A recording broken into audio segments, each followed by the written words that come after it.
നയനയുടെയും ആദർശിൻ്റെയും നാളത്തെ പ്രൊമോ റിവ്യൂയിലേക്ക് എല്ലാവർക്കും സ്വാഗതം. അങ്ങനെ നമ്മുടെ ജയനാണെങ്കിൽ ദേഷ്യം പിടിച്ച് നിൽക്കുക കേട്ടോ. അപ്പോൾ നമ്മൾ നവ്യടുത്ത് പറയുന്നുണ്ട്, ഒന്നാമതേ ആദർശാണെങ്കിൽ ഇവിടുന്ന് പോയതിൻ്റെ വിഷമത്തിലാണ് നയന മോൾ ഇരിക്കുന്നത്. അപ്പോൾ അവൾക്ക് ഒന്നെങ്കിൽ നീ ഒന്ന് സമാധാനപ്പെടുത്താതെ അവളെ ചുമ്മാ ചൊടിപ്പിക്കാൻ വേണ്ടിയൊക്കെ നിൽക്കുന്നത് എന്തിനാന്നൊക്കെ നമ്മൾ ജയനാണെങ്കിൽ നവ്യടുത്ത് ചോദിക്കുന്നുണ്ട് കേട്ടോ. പിന്നെ കാണിക്കുന്ന നമ്മൾ ആദർശാണെങ്കിൽ ഗസ്റ്റ് ഹൗസിൽ ചെല്ലുന്ന സമയത്താണല്ലോ ആദർശിനെ കാണാൻ വേണ്ടി കിരൺ വരുന്നുണ്ട് കേട്ടോ. എന്നിട്ട് കിരൺ ആണെങ്കിൽ ആദർശിൻ്റെ അടുത്ത് ചോദിക്കുന്നുണ്ട്, എടാ ബിസിനസ്സിലാണെങ്കിൽ ഉയർച്ചയും താഴ്ചയൊക്കെ ഉള്ളതാണ്. പിന്നെ ഇപ്പം മോർത്തേഴ്സ് ജ്വല്ലറിക്കാണെങ്കിൽ ആദ്യമായിട്ട് ഇങ്ങനെ ഒരു സംഭവം വന്നതുകൊണ്ടൊക്കെ ഇങ്ങനെ ഒരു ടെൻഷൻ ആവുമെന്നൊക്കെ പറയുന്നുണ്ട് കേട്ടോ. പക്ഷെ അതിന് നീ ടെൻഷനും കാര്യങ്ങളൊന്നും അടിക്കണ്ടെന്നൊക്കെ പറയുന്നുണ്ട്. പിന്നെ നീ എന്തിനാ അതിന് വീട് വിട്ട് ഇറങ്ങാൻ പോയെന്നൊക്കെ ഇങ്ങനെ ചോദിക്കുന്നുണ്ട് കേട്ടോ. അതിൻ്റെ ആവശ്യമൊന്നും ഇല്ലായിരുന്നു എന്നൊക്കെ ഇങ്ങനെ നമ്മൾ കിരണാണെങ്കിൽ ആദർശിൻ്റെ അടുത്ത് പറയുന്നുണ്ട്. പിന്നെ ഇപ്പോൾ അവിടെ നിന്ന് ഇറങ്ങാനുള്ള കാരണം ഉണ്ടല്ലോ, കാര്യം ചുറ്റും ശത്രുക്കളും ഉണ്ട്. പിന്നെ നമ്മൾ നവ്യാണെങ്കിലും ശത്രുവിൻ്റെ അവിടെ വലിയ പരസ്യവും കാര്യങ്ങളൊക്കെ ചെയ്യുകയും ചെയ്യുന്നത്. അപ്പം പിന്നെ അവിടെ നിന്ന് എന്ത് തീരുമാനം എടുത്താലും നവ്യാണെങ്കിലും അവർക്ക് ശത്രുക്കൾക്ക് എത്തിച്ചു കൊടുക്കുമെന്നുള്ളൊരു പേടിയൊക്കെ കൊണ്ടായിരിക്കും ആദർശ് അവിടെ നിന്ന് ഇറങ്ങാനൊക്കെ ആദർശ് തീരുമാനിച്ചത്.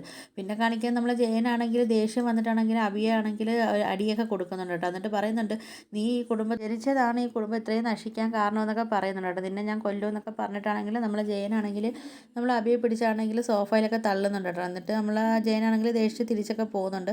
ആ സമയത്ത് നമ്മൾ ജലജയാണെങ്കിൽ വന്ന് അഭിയെ പിടിക്കുകയൊക്കെ ചെയ്യുന്നുണ്ട് കേട്ടോ. എന്നിട്ട് നമ്മൾ ജലജയ്ക്കാണെങ്കിൽ നല്ല ദേഷ്യമുണ്ട്. അതുപോലെ നമ്മൾ അഭിയാണെങ്കിൽ ദേഷ്യത്തിൽ കലപ്പിലൊക്കെ നിൽക്കുന്നത്. അപ്പോൾ നിങ്ങൾക്ക് എൻ്റെ വീഡിയോസൊക്കെ ഇഷ്ടപ്പെടുവാണെങ്കിൽ ഒന്ന് ലൈക്ക് ചെയ്ത് ഷെയർ ചെയ്ത് സബ്സ്ക്രൈബ് ചെയ്ത് കൂടുതൽ ബെല്ലൈക്കൺ എനേബിൾ ചെയ്ത് ഒന്ന് ഹൈപ്പ് ചെയ്ത് ഒന്ന് സപ്പോർട്ട് ചെയ്യണേ.